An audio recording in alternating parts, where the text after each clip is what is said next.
Hujambo na karibu katika simulizi hii fupi, simulizi nzuri yenye sehemu mbili peke yake. Na hii ni sehemu ya kwanza ya simulizi nzuri inayokwenda kwa jina la Sitausahau Msitu wa Nyumbani Tu. Hii ikiwa ni safari ya kusaka rupia na mali za Mjerumani. Mimi ni Amani Leonard. Hapa ni himaya ya kusisimua. Usiache kusubscribe. Karibu tuanze mpaka tumalize.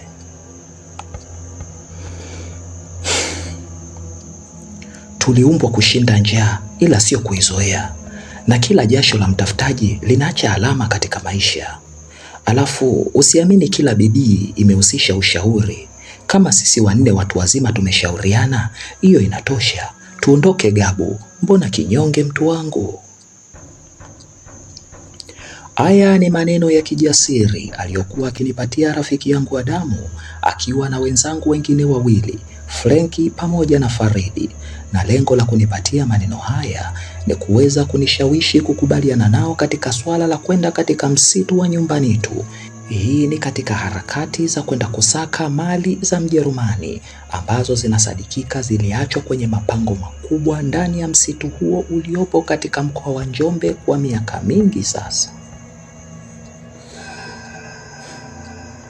Katika nchi ya Tanzania kuna mahali panaitwa Njombe ambapo hapo awali ilikuwa ni wilaya ya Njombe, lakini sasa ni moja ya maeneo 30 yaliyorasimishwa kuwa mkoa tangu mwaka 2012. Hii ni baada ya kutenganishwa na Iringa huko nyanda za juu kusini mwa Tanzania. Mkoa huo ni maarufu kwa makabila ya Wabena pamoja na Wakinga, lakini kama ilivyo historia, neno Njombe linatokana na mti unaoitwa mzombe unaopatikana kwa wingi eneo la Mdandu, yalipo makao makuu ya ngome ya Mjerumani wakati huo, almaarufu kama Bomani. Lakini sasa katika mkoa huo kuna msitu unaitwa Nyumbani Tu uliopo katika kijiji cha Mlevela, wilaya ya Wanging'ombe, ndani ya mkoa huo. Neno Nyumbani Tu linatokana na asili ya maneno mawili. Neno la kwanza ni nyumba, neno la pili ni neno nitu lenye maana ya giza au nyeusi. Hivyo kwa urahisi, msitu huo unaitwa nyumba ya giza au nyumba nyeusi. Na hapa leo ndipo simulizi yetu ilipojikita. Msitu huo unatisha sana. Ni msitu ambao umetunzwa takriban miaka 800 mpaka hivi sasa, na ni msitu ambao hata kuingia tu unahitaji kufanyiwa matambiko kutoka katika koo fulani ili ukubaliwe na mizimu ya ukoo huo kuingia katika msitu huo. La sivyo usithubutu kuingia kwa akili zako, maana yatakayokukuta ni mazito mno. Inasadikika ndani ya msitu huo kuna bwawa lenye maji mekundu, lakini pia kuna ulinzi na uchawi wa viumbe weusi wakiwemo kuku wenye rangi hiyo, ambao hawa sio kuku wa kawaida. Ni moja ya walinzi wa msitu huo, na kama ukiingia kiholela, basi wao ndio wataanza kukufukuza ili utoke ndani ya msitu huo.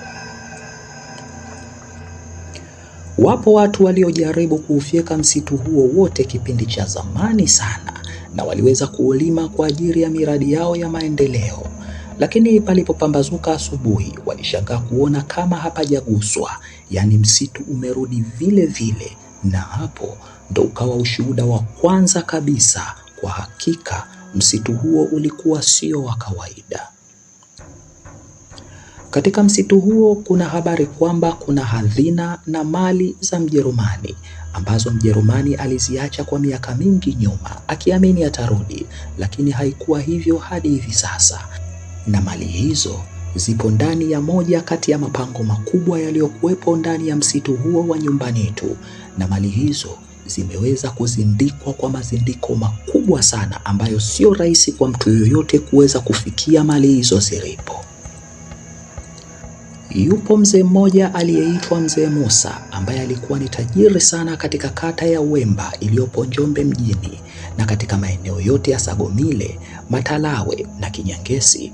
Mzee huyu alisifika kwa utajiri wake ambao inasemekana mzee huyu alipata utajiri huu baada ya kuzamia ndani ya pango lenye hazina ya mali, pango ambalo liko ndani ya msitu huo wa Nyumbani Tu. na huko alijichotea mali nyingi tu, na ndo hizo mali anatamba nazo hadi hivi leo. Tunakaa hapa tunafanya nini? Tushajaribu mambo mangapi tuogope hili? Ndio maana tunakufa masikini, kwa sababu masikini tunaona ugumu tu kila kitu, ila matajiri wenzetu wanaona fursa. Aliongea maneno hayo Faridi, na sio kwamba walikuwa wanasema tu, la hasha. Marafiki zangu hawa walikuwa wamekwisha jiandaa na safari hiyo, wakiwa na mabegi ya kutosha, wakiwa na nyenzo za jadi mikononi mwao. Yaani ni mimi tu ndo nilikuwa naonekana na wachelewesha katika safari hiyo ya kwenda kutafuta hazina za Mjerumani zilizofichwa ndani ya mapango hayo ya msitu huo. Au kama haendi aseme, hatuendi na watu wanaositasita sisi.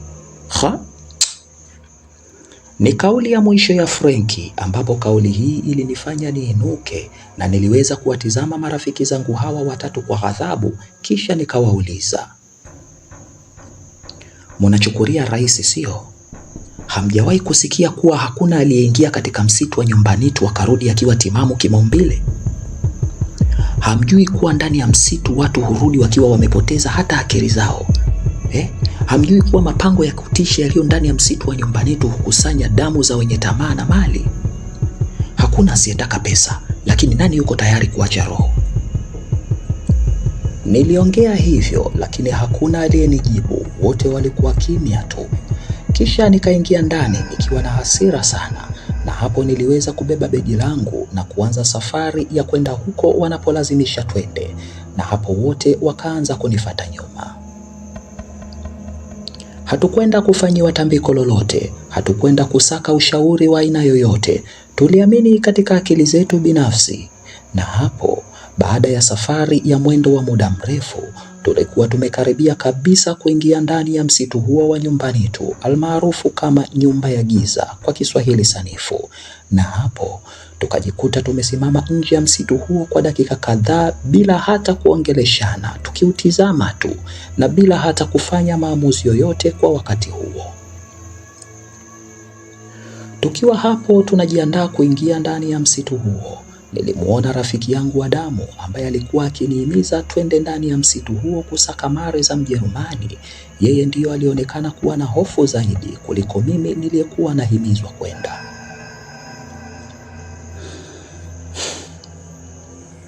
Uchawi wa viumbe weusi huanzia mwanzo wa msitu huu, lakini mpaka sasa hali ni shwari. Twendeni mbele zaidi, bahati inaweza kuwa upande wetu. Nilizungumza hivyo, kisha tukaendelea kuingia ndani ya msitu huo, na muda huo yalikuwa yamehitimu majira ya saa 10 alasiri. Na hapo tukaanza kuifuata njia nyembamba ambayo ilikuwa ni njia iliyosongwa na miti mikubwa sana. Miti ambayo ilianza kutengeneza hali ya giza, ila hali bado palikuwa ni mapema sana kimajira. Tulizidi kutembea na tulizidi kutokomea ndani ya msitu huo, tukiwa tunalisaka pango moja kubwa ambalo kihistoria ndio linasadikika lina mali nyingi sana za Mjerumani zilizoachwa zamani sana. Lakini tukiwa tunazidi kutembea, tulianza kuhisi kama kuna watu wengine wanatembea kutufuata nyuma. Ndiyo, tulihisi hivyo. Tulihisi kuna watu wanatembea kutufuata nyuma yetu, na hali hiyo kila mtu aliweza kuisikia. Hivyo tukajikuta wote kwa pamoja tunageuka ghafla kutizama upande wetu wa nyuma tulipotokea. Kwani kuna watu wengine humu? Aliuliza Frenki, lakini nilimwambia atulie. Na hapo nilianza kumwona Faridi akianza kusoma dua kwa sauti ya chini chini kabisa, japo sikuwahi kumwona hata siku moja akiswali wala kufunga suna. Nikamtizama na Adamu ambaye naye alianza kunitizama, na hapo nilimwona Adamu akiniambia kwa ujasiri uliovikwa wasiwasi mkubwa sana kimuonekano, tuendelee na safari. Basi tulisonga mbele zaidi, tulizidi kutokomea ndani ya msitu huo. Lakini tulipokuwa tunazidi kutembea, tulianza kusikia sauti ambazo ni kama kuna kitu kizito kilikuwa kinaburuzwa ardhini hivi, na hapo ikabidi tusimame kwanza. Tukiwa tuna hofu kubwa sana, mimi niliweza kuhisi jambo, na hapo nikawaambia wenzangu, tulieni kwanza, ameshatuona. Niliongea hivyo na kuwafanya wenzangu wastuke sana, na Adamu akaniuliza, nani ametuona? Basi aliponiuliza hivyo, wote wakawa wananitizama kwa hofu sana ili niwapatie jibu la swali hilo, na mimi nikawajibu, haliho inzoka imbaha jitusingulwite. Niliongea hivyo kwa kilugha nikimaanisha kuna nyoka mkubwa anatuzunguka. Nilipoongea hivyo nilianza kuona wenzangu wakianza kutaharuki, huku wakitizama huko na huko wasimuone nyoka huyo kwa sasa yuko upande gani, na hapo ikabidi nifanye jambo. Niliangalia pembeni nikagundua eneo hilo lina mimea mingi sana ya mvumbasi. Hapo nikakata majani mengi sana ya mmea huo na kuanza kuyapondaponda haraka sana, huku nikiwaambia wenzangu nao wafanye hivyo pia. Tuliponda mmea huo na tukaweka msagiko huo tuliouponda wa majani hayo katika dumu moja la maji na kuanza kuyanyunyuzia katika eneo tulilokuwepo. Tulifanya hivi ikiwa ni moja ya njia za asili kabisa kutokea nyanda za juu kusini za kufukuza nyoka, kutokana na harufu ya mmea huu kuwa kero kwa wadudu wa aina hiyo, na kwa namna fulani tulifanikiwa hivi, maana baada ya dakika 15 hatukusikia tena mburuziko wowote ule. Hiyo iliashiria kuwa hakuna nyoka tena katika eneo hilo. Tuliendelea kutembea na wenzangu na wao wakawa wananifuata nyuma, na kiukweli ni kama walikuwa wameniachia mpini hivi niwe kiongozi, ila hali wao ndio walikuwa na shauku kubwa sana ya kupata mali hizo. Mbona kama majira siyaelewi yanavyokwenda? Tukiwa tuko ndani zaidi ya msitu huo, aliongea Frenki akiwa anatizama simu yake, na Faridi ikabidi amuulize, kwa nini?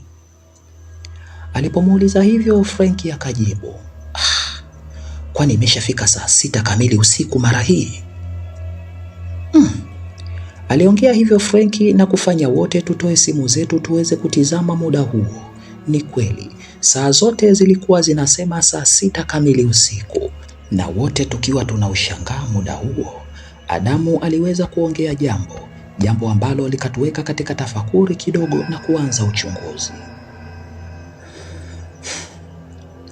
Hii saa 6 kamili haijabadilika tangu tunaanza kuingia msituni. Ni saa 6 kamili tu, haishuki wala haiongezeki, aliongea Adamu, na hapo tukaguna kidogo. Ikabidi tusimame eneo moja kwanza ili tuhakikishe hilo swala kama ni kweli au la. Mpenzi msikilizaji wangu, huwezi amini, tulikaa pale hata nusu saa ilipita kwa kukadiria, ila majira ya simu zetu yalikuwa yameganda vile vile saa 6 kamili usiku tu. Sasa tuseme simu ya Adamu mbovu, je, na hizi simu zetu je? Ina maana zimeharibika kwa pamoja ama? Niliinua mkono wangu kutizama saa yangu ya mkononi, nayo ilikuwa ikisoma saa 6 kamili usiku. Hivyo hivyo, haikuongezeka wala kupungua, na mshale wa saa ulikuwa umesimama kabisa, usionekane kusogea hata chembe. Kiufupi ni kama majira yalikuwa yameganda hivi, na hapo nikamsikia Faridi akiongea kwa wasiwasi sana, jamani turudini. Aliongea hivyo Faridi, na Adamu akamgeukia Faridi na kumwambia, ndiyo maana sikutaka kusema mapema swala hili la masaa kuganda, japo nililiona tangu tunaingia msituni. Nilijua tu kuna watu waoga sana watataka kurudi, mtatuharibia mipango, sisi tunataka ujasiri. Ni kama kuna kamzozo kalianza kuibuka baina yetu, na kiukweli giza lilikuwepo msituni humo, japo hatukuwa tunajua kwa muda huo ilikuwa ni saa 6 halisi au ni saa ngapi, lakini kwa muda ambao tumetembea ni ngumu kusema kwa sasa ni saa 6 za usiku, japo tulikuwa tumetembea muda mrefu sana. Sikilizeni, tunaenda au hatuendi?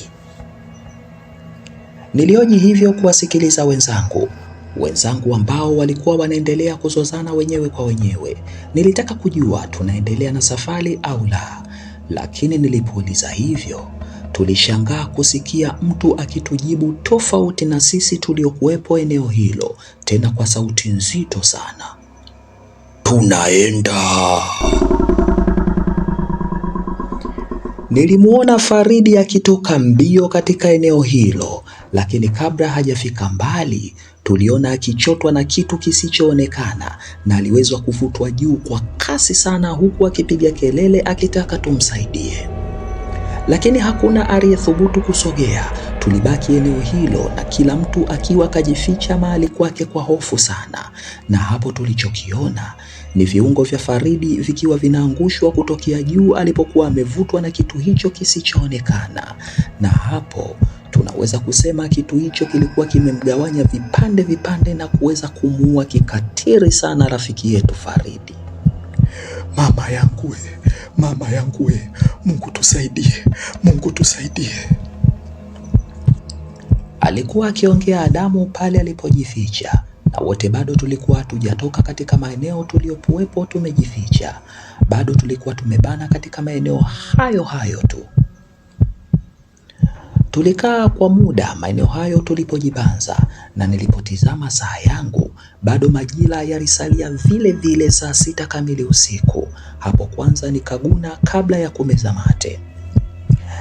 Kisha nikaweza kutoka taratibu mafichoni hapo na nikawaona Frenki na Adamu nao wakitoka pia kunielekea nilipo. Gabo, tumetembea sana hata pango hatujaliona na tayari tumeshampoteza mwenzetu. Mambo ya ajabu yanatutokea, na shauri tuanze safari ya kurudi, tutaisha ndugu yangu. Aliongea Adamu, hofu ikionekana wazi usoni mwake, lakini kabla sijatoa majibu, nilimsikia Frenki akisema jambo. Gabo, hebu geuka nyuma yako. Aliniambia hivyo na mimi niligeuka taratibu, na hapo kwa mbele kidogo niliona kuna kitu kama mlango mkubwa sana wa pango, na ndani yake ulikuwa umeweza kujitokeza mwanga wenye rangi ya njano. Tulisimama wote eneo hilo tukilitizama pango hilo, na hapo tukajikuta tunatizamana kwa sekunde kadhaa kabla ya kuanza kupiga hatua kuelekea katika mlango wa pango hilo. Mbona kama pango hili ndo hili pango la mali tunalolitafuta?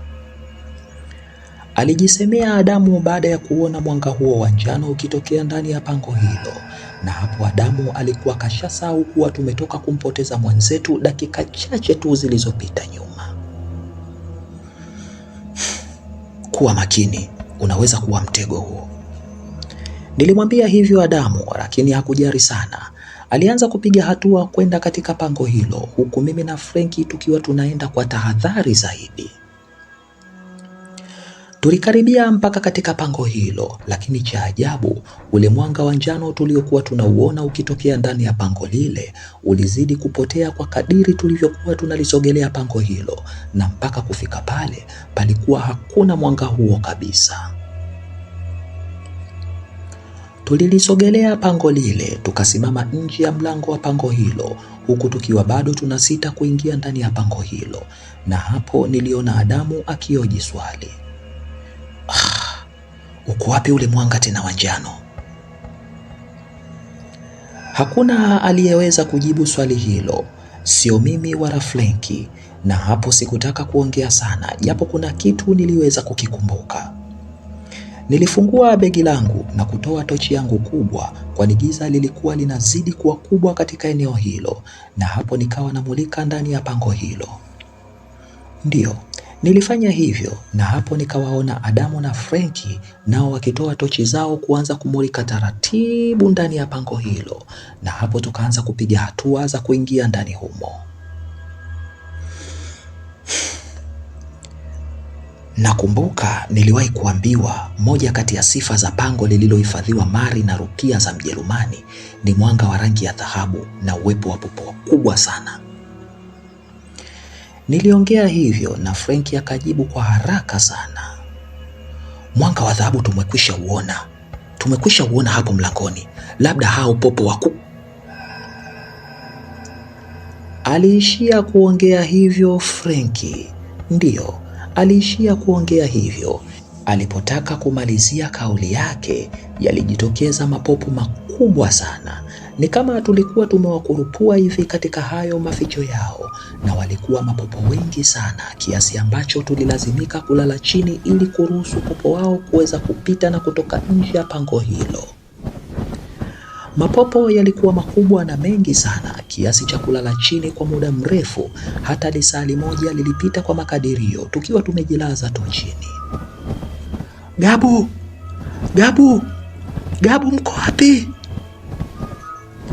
Ilikuwa ni sauti ya Adamu akijaribu kuita. Hii ni baada ya kila mtu kujirusha sehemu yake na kujilaza chini ili kuwapisha popo hao.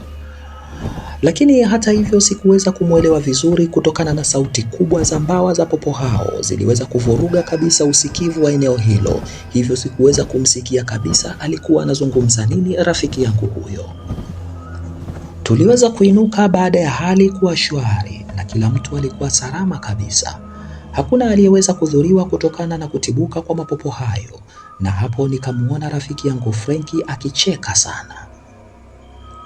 Unacheka nini? Nilimuuliza hivyo na yeye akazidi kucheka kwa kutoa sauti kubwa kabisa, kisha akanijibu.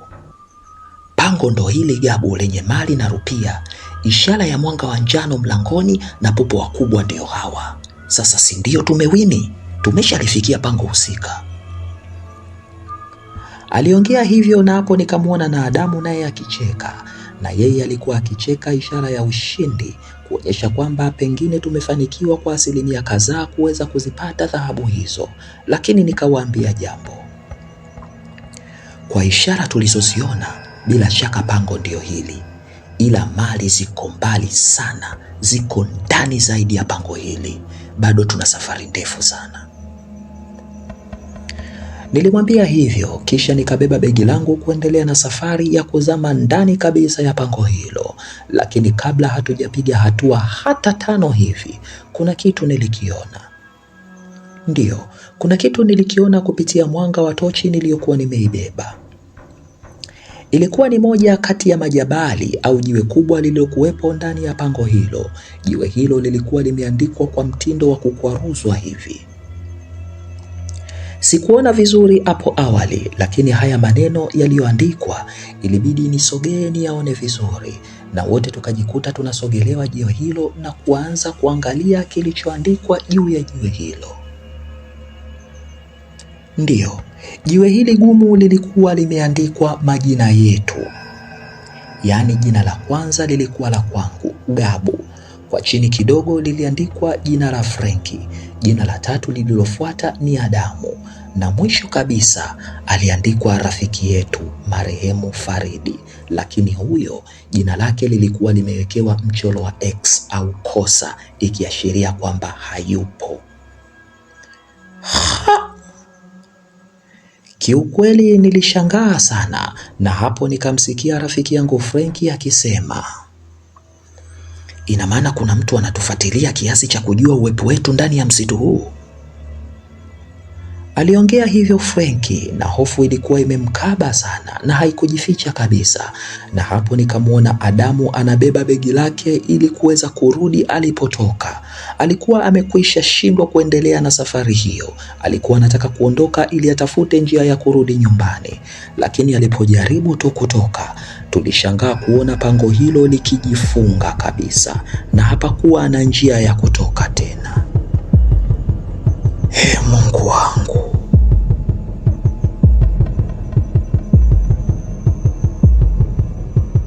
Je, ni nini kitaendelea? Hii ni sehemu ya kwanza ya simulizi hii inayokwenda kwa jina la Msitu wa Nyumbani Tu. Tuonane sehemu ya pili. Mimi ni Amani Leonard. Usiache kusubscribe. Asanteni na tuonane sehemu ya pili, na hiyo itakuwa sehemu ya mwisho kabisa ya mkasa huu.